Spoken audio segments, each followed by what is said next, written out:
Đài Loan có rất nhiều điểm tương đồng với Nhật Bản. Đường phố thì sạch sẽ, người dân lịch sự cúi chào, tàu điện im phăng phắc, quán cà phê treo biển tiếng Nhật và đến cửa hàng 7-Eleven thì trông cũng rất giống ở Nhật Bản.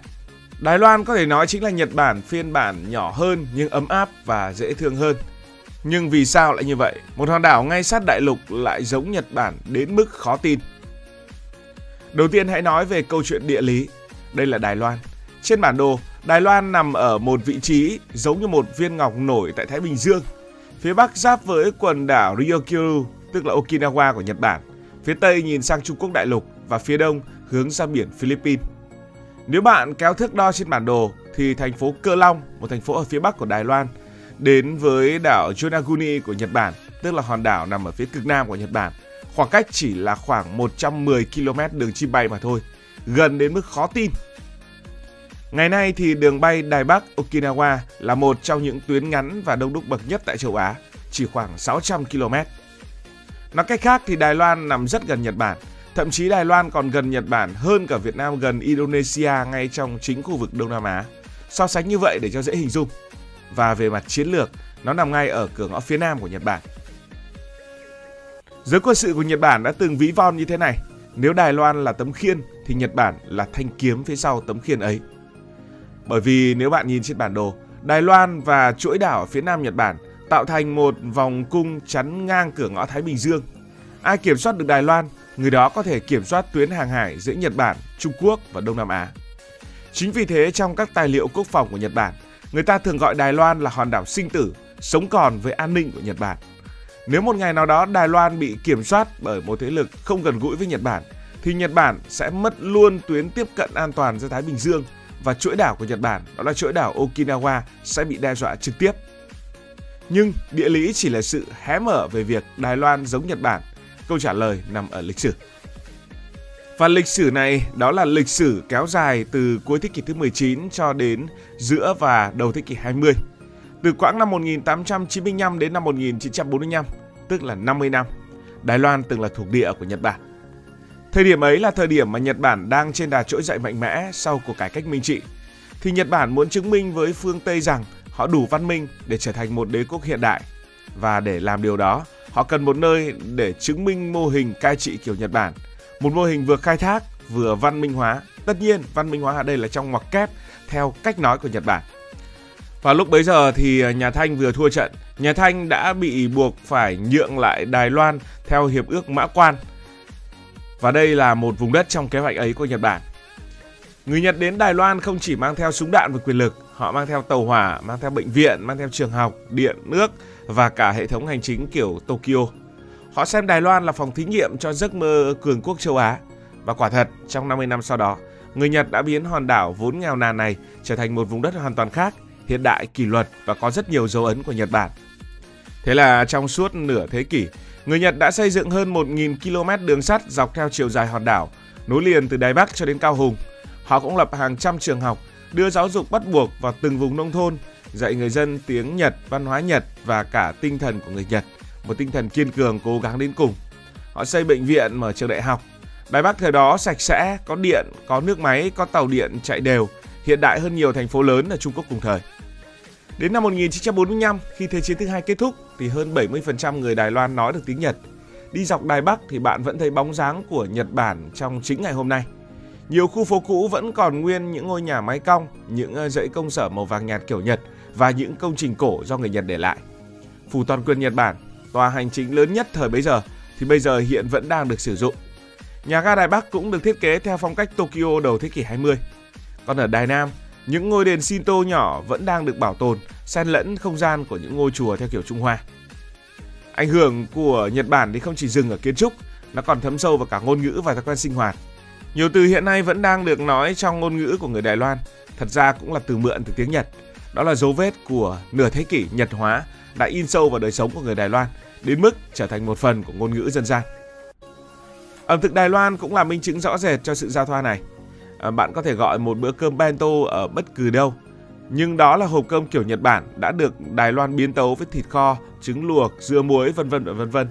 Hay là cái món tempura của Nhật khi vào Đài Loan được gọi là tianbula, đó là cái món rán giòn và dưới thêm nước tương ngọt. Ngay cả trà sữa rất nổi tiếng ở Đài Loan, trà sữa là biểu tượng của Đài Loan, cũng là sản phẩm pha trộn giữa văn hóa trà Nhật và khẩu vị ngọt, khẩu vị thường thấy của người Hoa.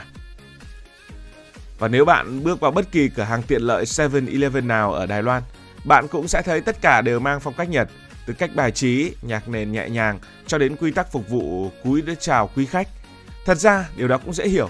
Hơn 6.500 cửa hàng 7-Eleven trên khắp Đài Loan đều thuộc hệ thống mà Nhật nắm cổ phần lớn. Mật độ cửa hàng tiện lợi ở Đài Loan thậm chí còn cao hơn cả chính Nhật Bản. Ngay cả khi bước lên tàu cao tốc, người ta cũng nhìn thấy bóng dáng Nhật Bản ở đó. Hệ thống tàu cao tốc Đài Loan chính là công nghệ Shinkansen 700T của Nhật, chuyển giao gần như nguyên bản, từ đầu máy, hệ thống quản lý đến cách vận hành, tất cả đều mang tinh thần Nhật Bản, đúng giờ, sạch sẽ và tôn trọng khách hàng. Khi tàu sắp chạy, nhạc khởi hành vang lên và giọng thông báo nhỏ nhẹ: "Xin giữ yên lặng, không nói chuyện to." Đó cũng là một tinh thần trật tự tự nhiên mà người Nhật đã truyền lại và người Đài Loan vẫn duy trì một cách đáng kinh ngạc. Điều tuyệt vời là Đài Loan không chỉ học cách kỷ luật mà còn học cả cái tâm. Người Nhật nổi tiếng về kỷ luật, tinh tế, khiêm nhường. Đài Loan thì học được cả ba cái này, nhưng lại học thêm một chút ấm áp, cởi mở và dễ gần của người Hoa. Chính vì vậy, nhiều người từng nhận xét người Đài Loan giống người Nhật nhưng mà thân thiện hơn. Sau khi Nhật Bản thua trận vào năm 1945, rồi Đài Loan trở thành Trung Hoa Dân Quốc, tưởng rằng mối quan hệ ấy sẽ chấm dứt, nhưng không hẳn. Khi Nhật gặp thiên tai vào năm 2011, Đài Loan là nơi quyên góp khá nhiều, hơn 200 triệu đô la Mỹ. Con số này thậm chí còn vượt qua cả Trung Quốc đại lục. Hay năm 2023, khi Nhật xả nước thải từ nhà máy Fukushima, Đài Loan cũng là một trong những nơi công khai ủng hộ. Năm 2024, hơn 5 triệu người Đài Loan sang Nhật Bản du lịch, tức là cứ 5 người thì có một người đi Nhật. Ở chiều ngược lại, người Nhật cũng xem Đài Loan là điểm đến yêu thích vì họ cảm thấy vừa giống quê hương lại vừa thân thiện. Không chỉ có những sự gắn kết như vậy mà kinh tế còn gắn kết chặt chẽ hơn. Nhật là nhà đầu tư lớn thứ 3 ở Đài Loan. Nhiều tập đoàn Nhật đã đặt trụ sở tại đây như là Sony, Toyota cho đến Panasonic. Còn Đài Loan với con át chủ bài là công ty sản xuất chip TSMC lại cung cấp cho Nhật các vi mạch và công nghệ bán dẫn tiên tiến nhất. Cái cách phát triển của Đài Loan, tức là dựa vào công nghệ cao, thì cũng rất là giống Nhật Bản. Họ bổ trợ cho nhau khá là nhiều thứ. Tất nhiên, Đài Loan không copy hoàn toàn Nhật Bản, họ học rồi biến nó thành riêng của mình. Tàu cao tốc nó vẫn là công nghệ của Nhật, nhưng nhạc khởi hành tất nhiên phải là nhạc Đài Loan. Cơm hộp bento vẫn giữ tinh thần của Nhật, nhưng có thể thêm dưa chua hay là thịt ba chỉ. Phong cách tối giản của Nhật khi vào Đài Loan lại thêm một tí năng động, tươi sáng và gần gũi hơn. Người Nhật bước đi chậm và chắc, còn người Đài Loan đi nhanh và mềm mại, nhưng cùng hướng về một giá trị chung, đó là văn minh và kỷ luật. Nếu Nhật khiến người ta nể phục thì Đài Loan khiến người ta yêu mến. Và có lẽ chính vì vậy mà thế giới mới gọi Đài Loan là Nhật Bản, nhưng mà là Nhật Bản phiên bản ấm áp hơn. Có thể nói, trên khắp thế giới, nhiều thuộc địa cũ từng xóa sạch dấu vết của những kẻ chiếm đóng. Nhưng Đài Loan lại học một cách khác, họ giữ lại, học hỏi, hòa nhập và biến nó vào bản sắc riêng. Nửa thế kỷ dưới bóng Nhật Bản đã giúp Đài Loan hình thành một xã hội hiện đại có trật tự nhưng vẫn rất có tình người. Và đó chính là sự pha trộn ấy giữa cái nghiêm khắc của Nhật và cái tình cảm của người Hoa đã tạo ra một Đài Loan độc đáo. Người ta nói Nhật Bản là đất nước kỷ luật, còn Đài Loan là mảnh đất của nụ cười. Khi hai điều ấy gặp nhau thì chúng ta có một xã hội văn minh và cũng tương đối đáng yêu. Và có lẽ chính điều đó là lý do khiến Đài Loan giống Nhật Bản, nhưng lại khiến thế giới cảm thấy gần gũi hơn, ấm áp hơn và dễ mến hơn nhiều. Cảm ơn vì đã quan tâm theo dõi câu chuyện này. Nếu cảm thấy thú vị, bạn có thể nhấn nút đăng ký kênh, bật chuông thông báo và chia sẻ. Còn bây giờ thì xin được nói lời chào, tạm biệt.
Cảm ơn các bạn đã dành sự đồng hành cùng Hải Thanh Story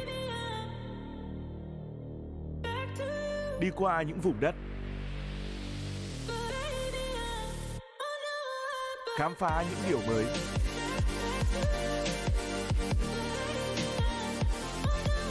Đừng ngần ngại, hãy để lại những góp ý và xin được hẹn gặp lại.